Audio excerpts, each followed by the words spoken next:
55 sièges pour le MPP, 33 pour l'UPC et 18 pour le CDP. Les résultats provisoires des législatives ont été proclamés ce soir par la Commission électorale nationale indépendante. Pas de majorité absolue pour le parti au pouvoir. On se dirige donc vers le jeu des alliances. Les résultats complets et les réactions dans un instant. Et puis l'avenir de la planète en question à Paris, 195 pays réunis pour la COP21. Il faut un accord pour contenir le réchauffement de la planète sous les 2 degrés d'ici à la fin du siècle. Dans ce journal, le MPP n'aura pas la majorité absolue à l'Assemblée nationale. Les résultats provisoires des législatives ont été proclamés ce soir par la Commission électorale nationale indépendante. 3 partis se taillent la part du lion, le MPP avec 55 sièges, l'UPC avec 33 sièges et le CDP avec 18 sièges. Le point avec Jacques Lamissa Tarpaga. Invitation à la tête de l'État à l'issue de ces élections présidentielles et législatives. Roch-Marc Christian Kaboré, vainqueur de la présidentielle, est assuré d'une majorité de 55 sièges sur ses concurrents au Parlement. Mais il lui faudra encore des alliances pour conforter cette majorité. Son challenger direct, l'UPC, l'Union pour le progrès et le changement de Zéphirin Diabré, obtient 33 sièges, suivi du CDP avec 18 sièges. L'UNIR-PS de Maître Benouene Sankara engrange 5 sièges, alors que le parti de l'éléphant, l'ADF-RDA, en a 3. Le MPP pourra surtout compter sur ses partis alliés comme le PDS-METBA qui a 1 siège, le NTD, l'ODT a également 1 siège. Des partis comme le Parent et la NAFA ont chacun 2 sièges. Le Faso Autrement n'a eu qu'un seul siège, de même que l'UBN. Le RDS et le MDA ont aussi 1 siège. L'Assemblée nationale compte 127 députés. Sur les 99 partis et regroupements d'indépendants, seulement 14 partis vont siéger. Tous les regroupements d'indépendants ont échoué à ces législatives. C'est une Assemblée nationale fort hétéroclite qui se met ainsi en place. Les élections couplées de dimanche ont donc livré à présent leur verdict complet. Cette proclamation des résultats provisoires des législatives était très attendue. Notre équipe sur place a recueilli quelques réactions. Suivez plutôt. Depuis lundi, comme vous le savez, nous tous, on est allés un peu partout pour essayer de voir ce qui s'est passé. Nous sommes allés dans des bureaux de vote, nous avons parlé aux différents acteurs, les partis politiques, la société civile, les observateurs internationaux, les Burkinabés lambda. Et jusqu'à présent, vraiment, nous tous, nous sommes contents de ce que nous avons vu. Merci beaucoup, Excellence. Je ne suis pas élu, mais je ne suis pas découragé parce que tout ce que nous venons de voir, c'est le travail qui a payé. Nous sommes un jeune parti qui vient de naître et vraiment, bon, c'est de l'expérience que nous venons de vivre. Parce qu'on ne peut pas se présenter un coup seulement et puis gagner. La principale observation que la CENI fait au moment où effectivement nous proclamons les résultats provisoires et en regardant derrière nous, c'est la qualité de la campagne électorale. Ça a été effectivement quelque chose d'essentiel pour nous. Ensuite, c'est le comportement de la classe politique, même à l'annonce des résultats provisoires, en tout cas ce qui concerne déjà la présidentielle. Notre souhait, c'est que, effectivement, comme nous l'avons dit, la conséquence soit définitivement tirée, que notre peuple est un peuple qui a atteint la vitesse de croisière, un peuple qui a atteint sa maturité, un peuple qui sait ce qu'il veut. Quand il veut aller à l'insurrection, il y va.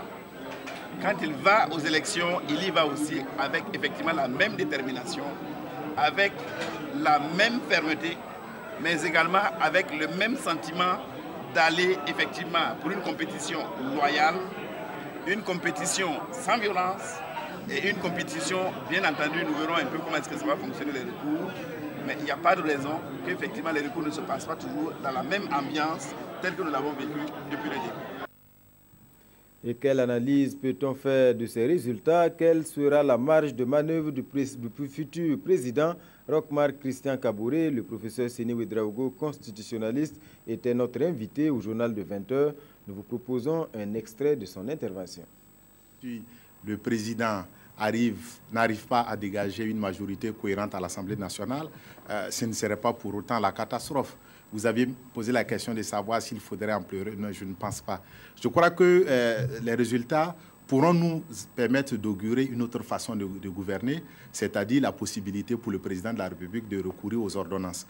Ça s'est produit dans d'autres pays. Ça a été le cas en Côte d'Ivoire avec Gbagbo Laurent, ça a été le cas avec Yahi Boni, qui est arrivé au pouvoir sans avoir forcément une majorité. Pour les dernières élections présidentielles, législatives, Yahi Boni n'a pas pu dégager une majorité cohérente à l'Assemblée. Mais pour autant, ça ne l'empêche pas de pouvoir gouverner par voie d'ordonnance. À l'heure actuelle, il n'y a pas lieu de s'alarmer parce que même si on devait être dans une situation catastrophique, c'est-à-dire que si le président Kaboré se rendait compte qu'avec l'absence de majorité, il ne pouvait pas gouverner, le choix qui s'offrait à lui, c'était notamment de pouvoir dissoudre l'Assemblée nationale, convoquer le corps électoral, notamment en faisant encore des élections couplées législatives, municipales, parce que dans quelques temps, on aura encore les élections législatives.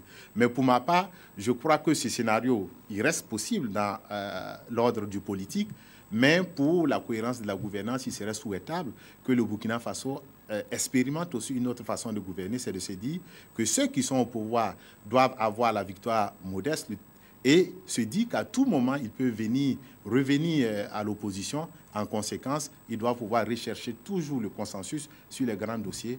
Autrement dit, l'ordonnance leur reste la solution pour pouvoir passer en force, comme on dit. Merci, professeur, pour cette importante précision. OK.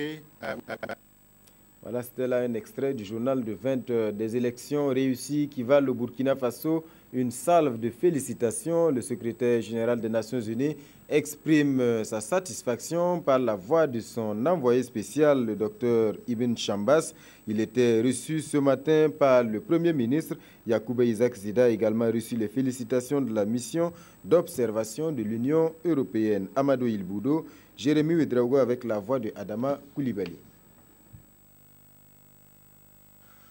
Le représentant spécial du secrétaire général des Nations Unies pour l'Afrique de l'Ouest est venu transmettre au chef du gouvernement les félicitations de son institution pour la réussite de ces élections.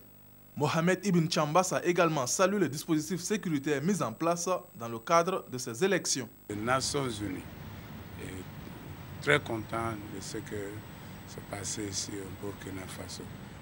J'aimerais aussi insister sur le volet sécuritaire où on a vu le gouvernement a bien assuré la bonne sécurisation de leur pays, mais aussi surtout de la processus électoral.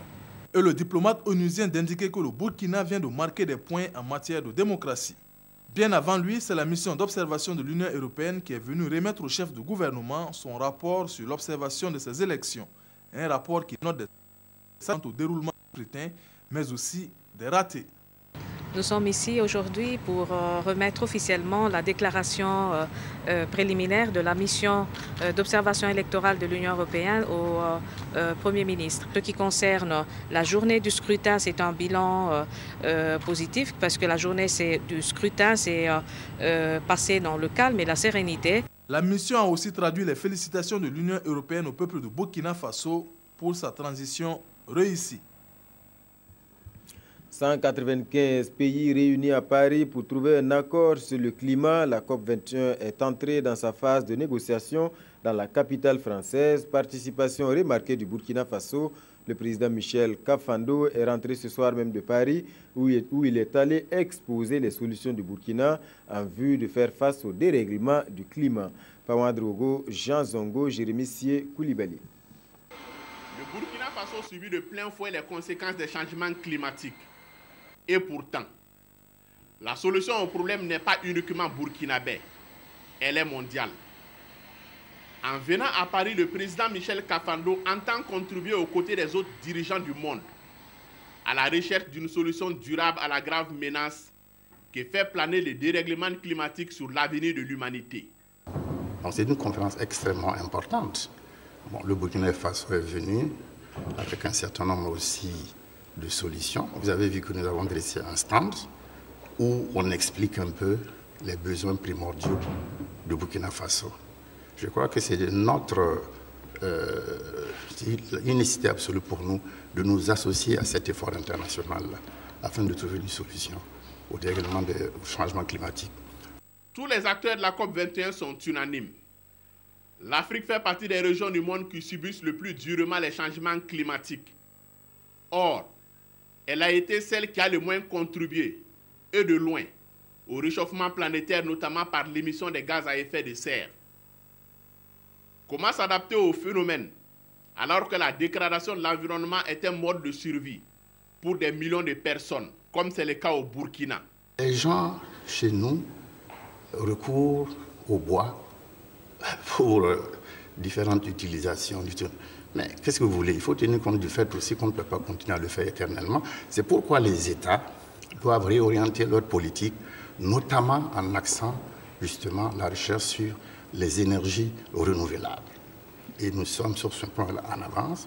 Je pense que si on ne le fait pas, c'est véritablement toute notre planète qui court à sa perte.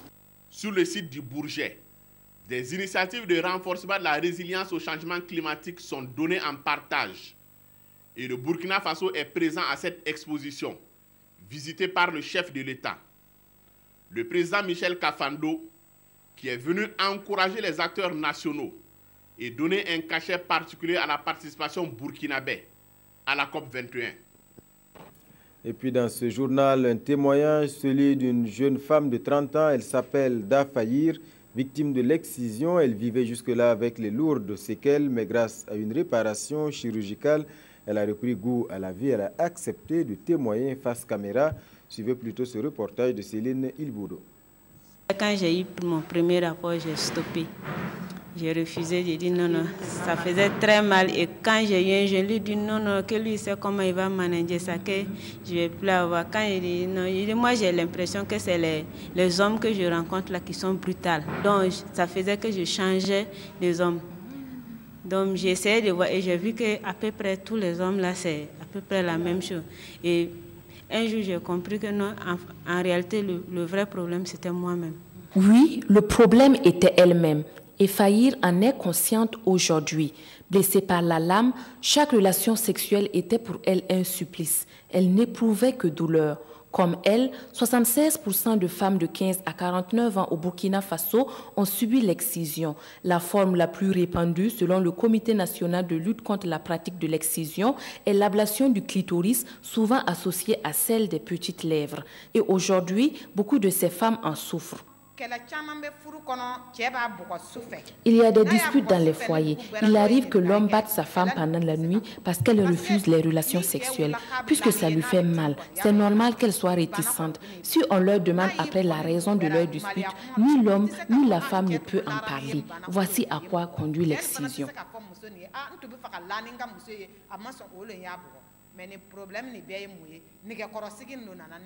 Fahir, elle a eu la chance d'avoir été opérée. Grâce à la chirurgie réparatrice des séquelles de l'excision, elle se sent aujourd'hui plus femme et elle a eu un accouchement sans complications. Maintenant, là, c'est carrément la différence. Quand je devais accoucher à l'hôpital, donc ils ont appelé le docteur qui m'avait réparé. Le matin même, j'ai vu que lui-même, il est venu voir. Il dit non, que je vais accoucher normal. Et j'ai accouché normal, je n'ai pas eu de problème. Et au niveau de ma sexualité, je n'ai aucun problème. Dans tous les centres médicaux avec antenne chirurgicale du Burkina, il y a 2 agents au moins pour réparer les séquelles. Et dans toutes les cliniques privées, vous avez des médecins qui peuvent réparer les séquelles. Dans les CMA, c'est 7 500 francs. Mais dans les cliniques privées, chacun donne son prix. Moi, j'attends ça de tout cœur pour être réparé parce que je ne vais pas mourir avec les séquelles de l'excision que je ne voulais pas depuis mon enfance. Pendant que les femmes excisées souffrent de différentes séquelles et cherchent à en guérir par la chirurgie, des dizaines de petites filles continuent d'être mutilées clandestinement chaque année au Burkina Faso au nom de pratiques culturelles. Voilà, mesdames et messieurs, c'est la fin de ce journal. Merci pour votre attention. Bonne suite de programme.